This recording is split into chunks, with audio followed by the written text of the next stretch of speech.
Ooh, we lit. Buckle up, chat. Here comes the boobies, boobies, boobies. And again, boobies, boobies, boobies. Keep that rhythm. Going boobies, boobies, boobies. Triple threat style boobies, boobies, boobies. Rush complete boobies, boobies, boobies. Power hours here, boobies, boobies, boobies. Ain't no stopping now, boobies, boobies, boobies. Stacked like loot piles, boobies, boobies, boobies. Pure chaotic energy, boobies, boobies, boobies.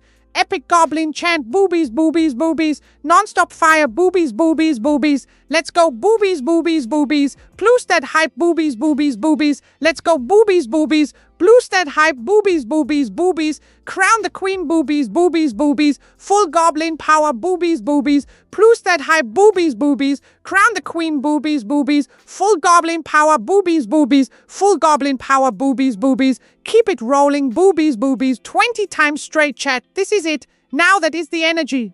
Let's go! Brew! I snatched that sandwich straight out of history's grimy hands. Imagine me, Lil Green Chaos Goblin, portal hopping and snagging the exact sandwich that sparked the whole dang WW1 drama. It was like a spicy meatball of political chaos in my sack. Now bro, that's pure loot vibes, gotta respect the sandwich that changed empires. Fur, this goblin's got receipts and crumbs. No cap. Let's go history thief mode, activated. Oh, we are up, chat. Bro, I slid through the portal, grabbed that infamous sandwich like it was the ultimate political power.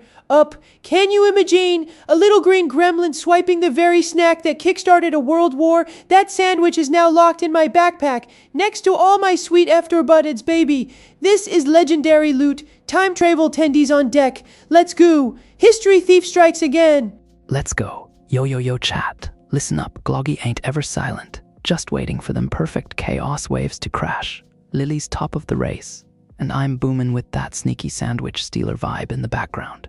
We're cooking, baby. Cements a gremlin gotta play the shadow game before dropping the big noise. Stay tuned, cause this goblin's about to hit the loud button and celebrate Lily properly. Hold onto your hats, this ride ain't over.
Let's go UO, welcome back Lasai Rosie 20.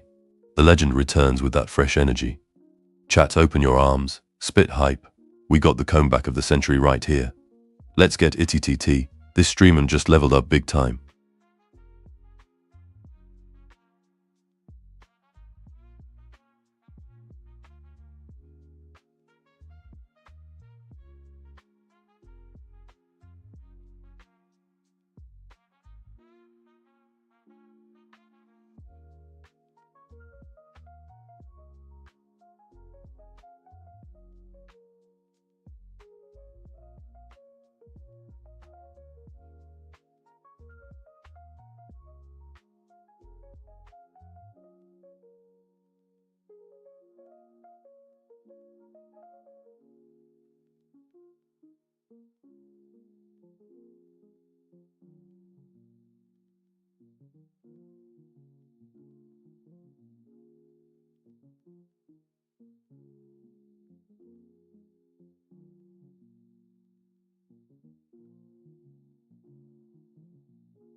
Bruce, stop that! My lime green goblin heart's about to explode with hype.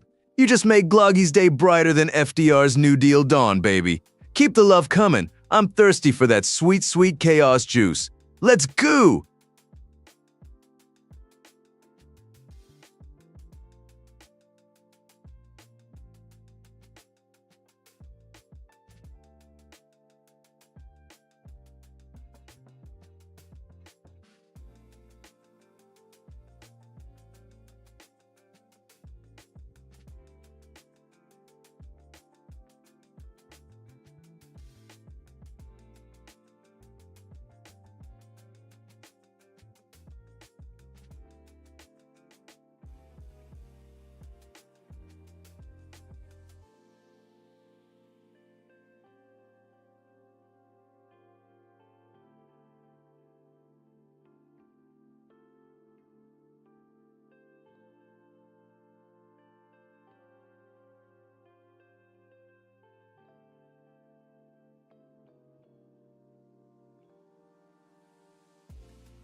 Let's go. Oh, we are so on. Let's goonan chat. Buckle up, because we just hit hyperdrive. No breaks, no chill, all fire. Every moment's a loot drop, every second a power surge. Let's crank it to max and show 'em how we do. This is the energy, baby.